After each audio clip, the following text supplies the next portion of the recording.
Hello friends. हम लोग पढ़ रहे हैं लूसेंट जीके लूसेंट सामान्य ज्ञान। ये जो बुक है ये सारे एग्जाम्स के लिए इम्पॉर्टेंट है। इसमें ज़्यादातर हमें फैक्ट्स दिए हुए होते हैं और इसमें हम पढ़ रहे हैं एंशिएंट हिस्ट्री, प्राचीन भारत का इतिहास। जो हमारा पहला वीडियो था हमने उसमें पढ़ लिया था अथर्ववेद तक। अब हम उसकी बात पढ़ेंगे। ये केवल ऑडियो है लेकिन पहले वीडियो में मैंने सिर्फ रीडिंग की थी, इसमें मैं आपको एक्सप्लेन भी करती जाऊंगी। और आपको कौन सा तरीका अच्छा लगता है आप मुझे बता सकते हैं, तो हम वही कंटिन्यू कर देंगे। और इसका बेनिफिट ये है कि बाकी तो देखिए मैं आपको एंशिएंट हिस्ट्री पढ़ा ही रही हूँ। पढ़ाई उसमें मैंने आपको जो हमारी एनसीईआरटी है उसमें हमने पढ़ी थी, उसके बाद हम अलग से भी पढ़ेंगे। बट जो ये लूसेंट जीके है ये बाकी के एग्जाम्स के लिए काफ़ी इंपॉर्टेंट रहती है, इसलिए इसको हम कर रहे हैं। और इसको आप कभी भी सुन सकते हैं, कोई और काम भी कर रहे हैं तो आप इसको सुन सकते हैं। अगर आप सोने से पहले सुन सकते हैं, इससे क्या है आपके सब कॉन्शियस माइंड में जाएगा और ये फैक्ट्स आपको याद होते रहेंगे। पहले ही मैंने रीडिंग की थी लेकिन मुझे लगा कि मुझे एक्सप्लेनेशन भी देनी चाहिए इसकी। तो अब हम पढ़ते हैं, हमने अथर्ववेद तक पढ़ लिया था, अब हम उसके आगे का देखेंगे। तो देखिए, भारतीय ऐतिहासिक कथाओं का सबसे अच्छा क्रमबद्ध विवरण पुराणों में मिलता है। इसके रचयिता लोमहर्ष तथा इसके पुत्र उग्रश्रवा माने जाते हैं। इनकी संख्या 18 है, जिनमें से केवल 5 मत्स्य, वायु, विष्णु, ब्राह्मण एवं भागवत में ही राजाओं की वंशावली पाई जाती है। देखिए, जो हमारी भारतीय ऐतिहासिक कथाएं हैं, ठीक है, मतलब जो भी घटनाएं हुई हैं, उनका सबसे अच्छा क्रमबद्ध विवरण किसमें है? पुराणों में है। ठीक है, इसको लिखा किसने था? तो लोमहर्ष और उनके जो बेटे थे उग्रश्रवा, उनने लिखा था। अगर आपसे पूछा जाए पुराणों की संख्या कितनी है, तो वो 18 है। ठीक है, जिनमें से जो केवल 5 है, मत्स्य, वायु, विष्णु, ब्राह्मण और भागवत, उनमें ही केवल राजाओं की वंशावली दी हुई है, बाकियों में नहीं है।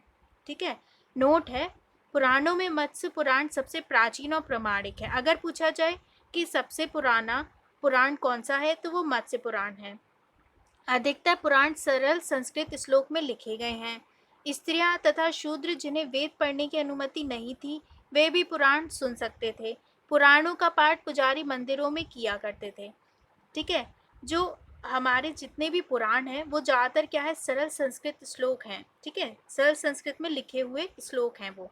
ठीक है, स्त्रियों और जो शूद्र थे फ्रेंड्स, उनको क्या है? वेद पढ़ने की अनुमति नहीं थी, कि वो लोग वेद नहीं पढ़ सकते थे, लेकिन वो लोग पुराण सुन सकते हैं। पुराणों का पाठ जो है पुजारी जो होते थे मंदिर में, वो क्या करते थे?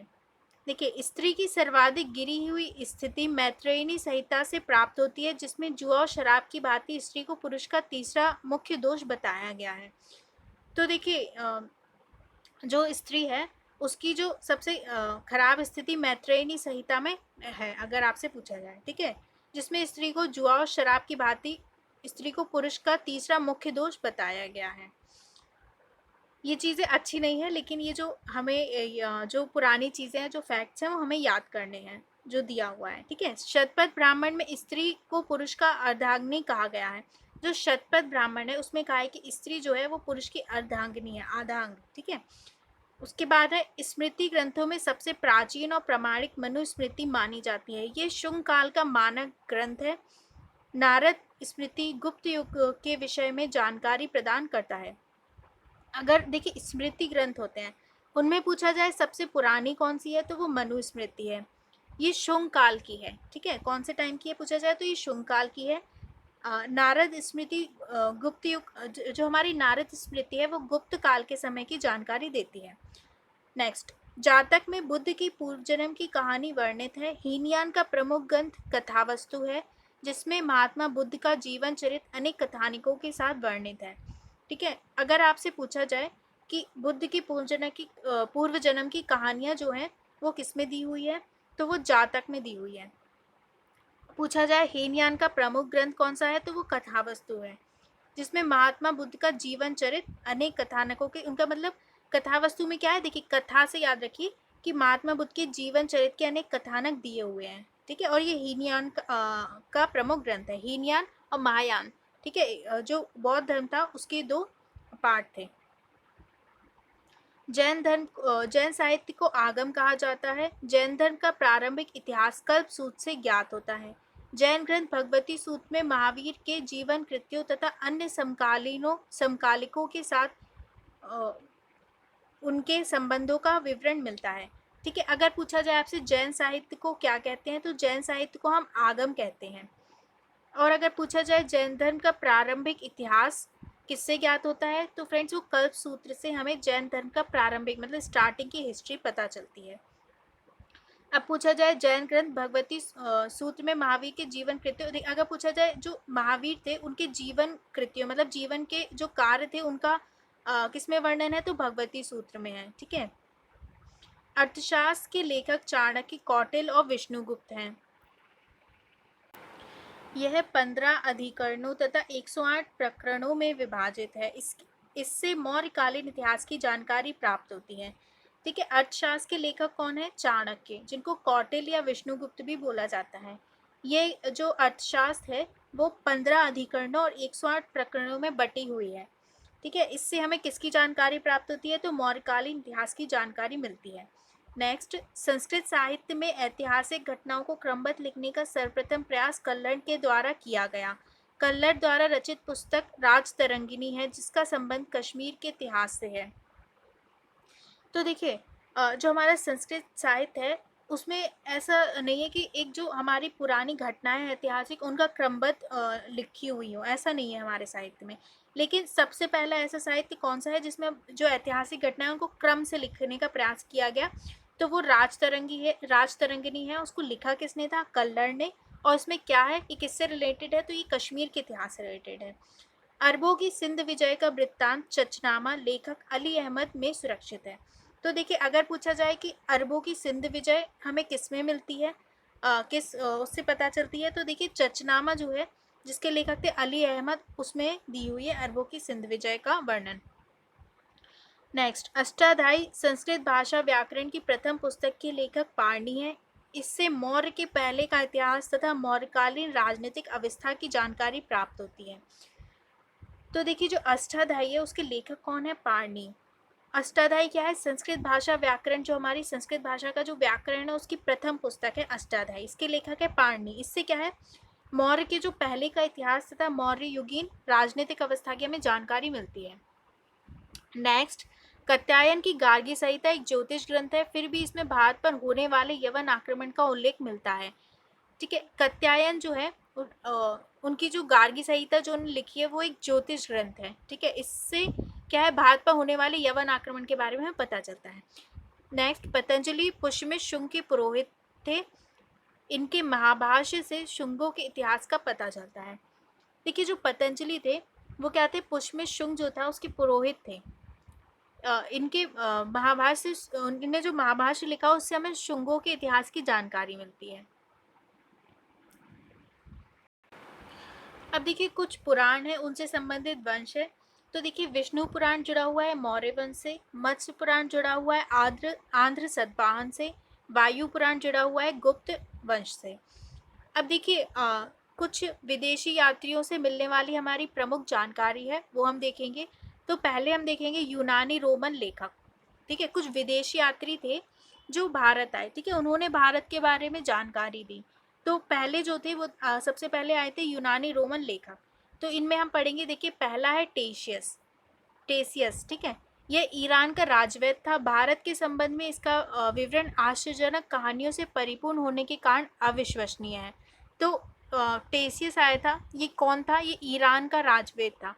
लेकिन इसकी जो कहानियाँ थी वो मतलब एकदम ऐसी थी, मतलब बहुत ही ज़्यादा, देखिए हम ऐसी बातें लिख दे जो लगे ही नहीं कि सच हो सकती हैं, तो बहुत ज़्यादा अविश्वसनीय उसका वर्णन था। इसलिए इस पर विश्वास नहीं है किया जा सकता है ना कि ये सही है।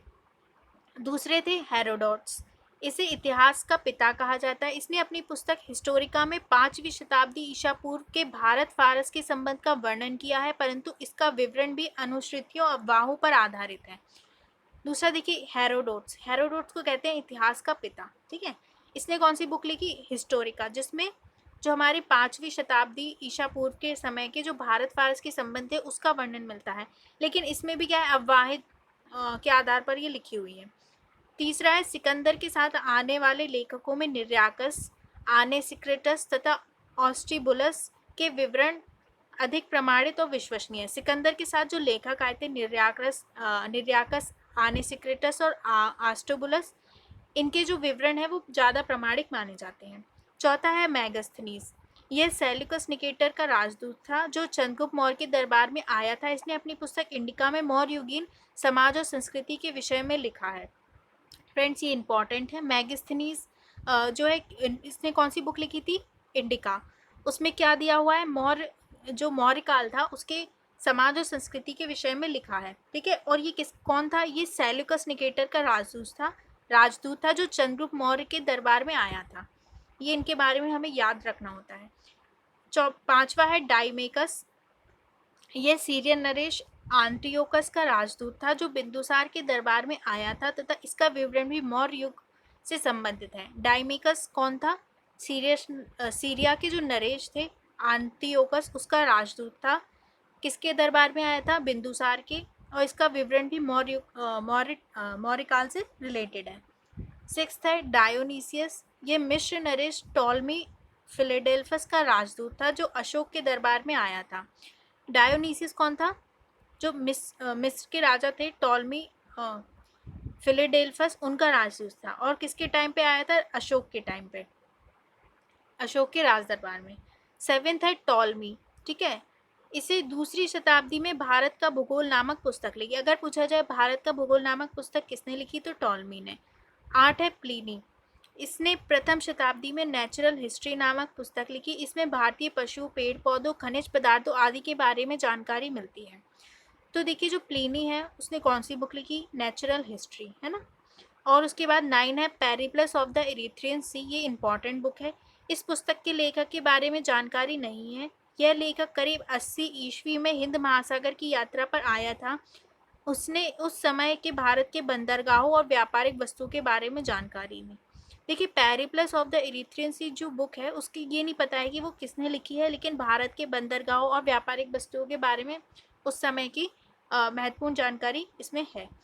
तो आज हम का वीडियो हम यहीं तक रखते हैं। इसके बाद हम नेक्स्ट पढ़ेंगे चीनी लेखक। नेक्स्ट बार जब हम पढ़ेंगे फाहियान हिंसांग के बारे में। अगर आपको ये पसंद आ रहा है तो कमेंट करके मुझे ज़रूर बताइए और इसको आप हमेशा सुनिए, तो आपको ये फैक्ट्स धीरे धीरे याद हो जाएंगे। और मैं आपसे गारंटी रूप से कहती हूँ, अगर ये आपको याद हो गए तो ये आपके बहुत सारे एग्जाम्स के लिए बहुत इंपॉर्टेंट होंगे। ठीक है, और आपको बहुत काम आएंगे। Thank you.